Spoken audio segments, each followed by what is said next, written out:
بیت المقدس جو ہے وہ ہمارا قبلہ اول ہے، مسلمان اس کو اپنا قبلہ اول سمجھتا ہے اور مسلمان کا اس پر حق ہے، وہ کبھی مرتے دم تک وہ چھوڑنے والا ہے نہیں۔ پورے دنیا کا مسلمان بیت المقدس کو عزت کی نگاہ سے دیکھتا ہے اور بیت المقدس پورے دنیا کے مسلمانوں کا مرکز بھی ہے، اور ہم خاص کر اپنے ملک کی حکومت سے، اپنی حکومت سے بھی یہ مطالبہ کرتے ہیں کہ یہ جو ظلم ہو رہا ہے، رمضان کے مقدس مہینے کے اندر گولہ باری ہو رہی ہے، بندوق چل رہی ہے، اسرائیلی سفارت خانے سے اسرائیلی سفیر کو بلا کر کے ہماری حکومت اس سے پوچھ تاچھ کرے اور کہے کہ بھائی اس طرح ظلم آپ کیوں کر رہے ہو۔ مسلمان تو صرف اللہ کے اوپر بھروسہ کرتا ہے، مسلمان کا مالک اللہ ہے، انشاءاللہ اسلام قیامت تک رہے گا، اس کا کوئی بال بیکا کر ہی نہیں سکتا ہے۔ مولانا صاحب، رمضان مہینے کے آخری جمعہ کو ساری دنیا میں یوم قدس منایا جاتا ہے، لیکن اس سال اسرائیلی فوجوں نے جو حرکت کی ہے، جو کارروائی کی ہے وہاں پر بیت المقدس میں، مسجد اقصیٰ میں، نہتے فلسطینیوں پر انہوں نے گولی باری کی، آنسو گیس کے گولے داغے، ربر کی گولیاں داغی، 2 فلسطینی بھی اس میں شہید ہو گئے، کئی ساری تعداد میں زخمی بھی ہوئے، کیا کہیں گے اس بارے میں؟ دیکھیے، اسرائیل کا جو یہ قدم ہے انتہائی گھناؤنا قدم ہے۔ اس طریقے سے گولہ باری کر کے، گولی چلا کر کے، ظلم اور تشدد کر کے کوئی چیز کسی سے آدمی حاصل نہیں کر سکتا ہے۔ بیت المقدس جو ہے وہ ہمارا قبلہ اول ہے، مسلمان اس کو اپنا قبلہ اول سمجھتا ہے اور مسلمان کا اس پر حق ہے، وہ کبھی مرتے دم تک وہ چھوڑنے والا ہے نہیں۔ پورے دنیا کا مسلمان بیت المقدس کو عزت کی نگاہ سے دیکھتا ہے اور بیت المقدس پورے دنیا کے مسلمانوں کا مرکز بھی ہے، تو مسلمان اس کو چھوڑے گا نہیں۔ اگر اسرائیل اپنی یہ گندی حرکتیں کر کے ان کو ڈرانا چاہتا ہے، ان کو دھمکانا چاہتا ہے، تو ہم اس سے یہ کہتے ہیں کہ بھائی تم یہ ساری حرکتیں کرنا بند کر دو، مسلمان کبھی بیت المقدس سے دستبردار ہو نہیں سکتا ہے۔ یو این نے بھی ایک بار آواز اٹھائی تھی اس پر، اور یو این سے دبے الفاظ میں آواز اٹھتی ہے، کہتے ہیں کہ وہ جگہ اسرائیل خالی کر دے جو غیر قانونی طور پہ وہاں پہ بستیاں بسائی جا رہی ہے، اس کو بھی خالی کر دے، لیکن کوئی ٹھوس کارروائی نہیں ہوتی۔ دنیا کو امن کا پیغام دیا جاتا ہے، لیکن جب نیت فلسطینیوں پر گولیاں برستی ہیں وہ کسی کو نظر نہیں آتا، اور یو این پھر تھوڑی سی آواز اٹھا کر خاموش ہو جاتا ہے۔ تو یہ کب تک چلے گا سر؟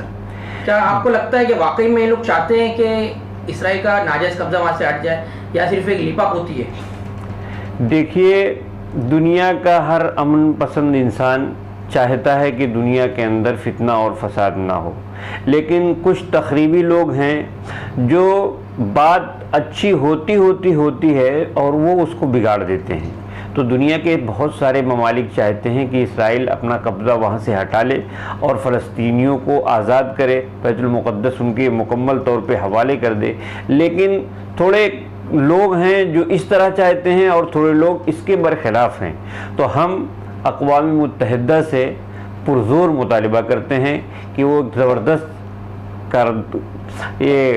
کوئی ایک بل لائے اور بل لا کر کے اسرائیل پہ دباؤ ڈالے کہ اسرائیل اب اس طرح حرکتیں کرنا بند کر دے اور بیت المقدس کو فلسطینیوں کو دے دے۔ 56 مسلم ممالک ہیں، سارے مسلم ممالک میں فلسطین کی بازیابی کے لیے ہر سال یوم قدس منایا جاتا ہے، جھنڈے لہرائے جاتے ہیں، احتجاج ہوتا ہے، ریلیاں نکالی جاتی ہیں۔ کیا یہی کافی ہے فلسطینیوں کے حق میں؟ کیا صرف اس طرح سے یوم قدس منانے لینے سے، سوشل میڈیا پر ٹرینڈ چلا لینے، کیا واقعی فلسطین کی مدد ہو جائے گی؟ کس تناظر میں دیکھتے ہیں آپ اس چیز کو؟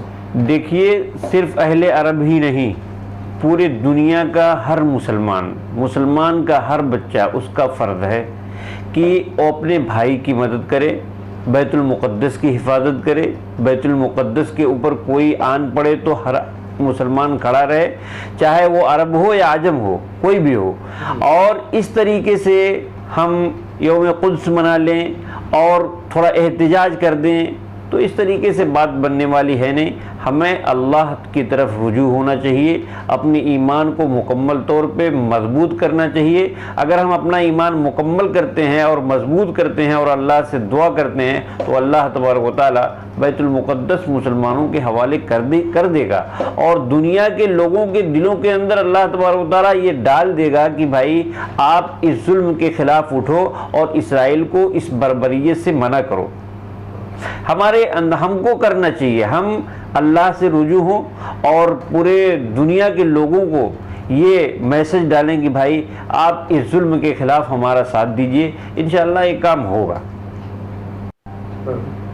اور ہم خاص کر اپنے ملک کی حکومت سے, اپنی حکومت سے بھی یہ مطالبہ کرتے ہیں کہ یہ جو ظلم ہو رہا ہے, رمضان کے مقدس مہینے کے اندر گولہ باری ہو رہی ہے, بندوق چل رہی ہے, اسرائیلی سفارت خانے سے اسرائیلی سفیر کو بلا کر کے ہماری حکومت اس سے پوچھ تاچھ کرے اور کہے کہ بھائی اس طرح ظلم آپ کیوں کر رہے ہو, تاکہ ہندوستان میں بسنے والا مسلمان وہ خوش ہو, وہ اس کی دل آزاری ہو, اور حکومت کے لیے وہ ہندوستان کا مسلمان سمجھے کہ حکومت ہمارے ساتھ کھڑی ہے, ہمارا ساتھ دے رہی ہے. میں حکومت سے یہ مطالبہ کرتا ہوں. جو فرقہ پرست عناصر ہے, جو فرقہ پرست لوگ ہیں, سامپردائک کا پھیلانے والے, اس دیش میں یہ خبر آتے ہی وہ جشن منانے لگے, اسرائیل کی تعریفیں کر رہے ہیں.